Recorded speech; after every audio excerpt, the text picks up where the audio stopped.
ஜெகா இதெல்லாம் சொன்னானே, என்னால் நம்பவே முடியல. என்னாலே தான் நம்ப முடியல. நானும் அவனுக்கு எவ்வளோ நாள் ஃப்ரெண்ட்ஸ் உனக்கே தெரியும். ஆனால் இவ்வளோ நாள் என்னென்னமோ சண்டை போட்டிருக்கோம், உருண்டு பிறண்டு இருக்கோம். அப்போலாம் அவன் அப்படி பேசுறது இல்லை தெரியுமா? ஆனால் அவன் பேசுனது இன்னும் மறக்கவே முடியல. அப்படின்னா உங்கள் அம்மா சொன்னது அவனை பற்றி சரிதாங்க. அவன் தான் அவங்க கூடயே இருக்கான். அவனுக்கு தான் நம்ம ரிலேஷன்ஷிப் பற்றி நல்லா தெரியும்.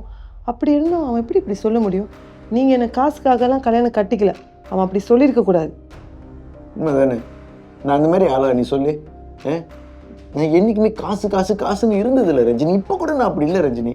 அந்த டைமில் எங்கள் அம்மா கடன் அடைக்கிறதுக்கு தான் நான் ஓடினேன். காசு காசுன்னு ஓடினேன். அப்போ என் மண்டையில் அது மட்டும் தான் ஓடிட்டு இருந்துச்சு. எனக்கு தெரியாதாங்க உங்களை பற்றி. நீங்கள் தான் ஃப்ரெண்டுன்னு உயிரை விடுவீங்க. ஆனால் அவன் மைண்டில் உங்களை பற்றி என்ன இருக்குன்னு பார்த்தீங்களா? இப்போது அவனை நம்பி 350,000 கொடுத்து வச்சுருக்கீங்க, எந்த சைனும் வாங்காமல். முதல்ல அந்த காசை வாங்குற வழியை பாருங்கள்.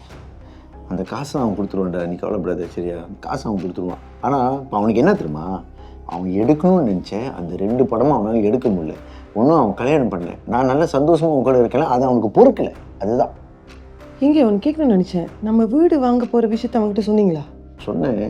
எனக்கு தண்ணி அடிக்கும்போது சொன்னேன். அந்த கடைசியாக நம்ம இந்த வீடியோ போய் பார்த்தோம்ல, அந்த ஃபோட்டோலாம் காமிச்சேன்.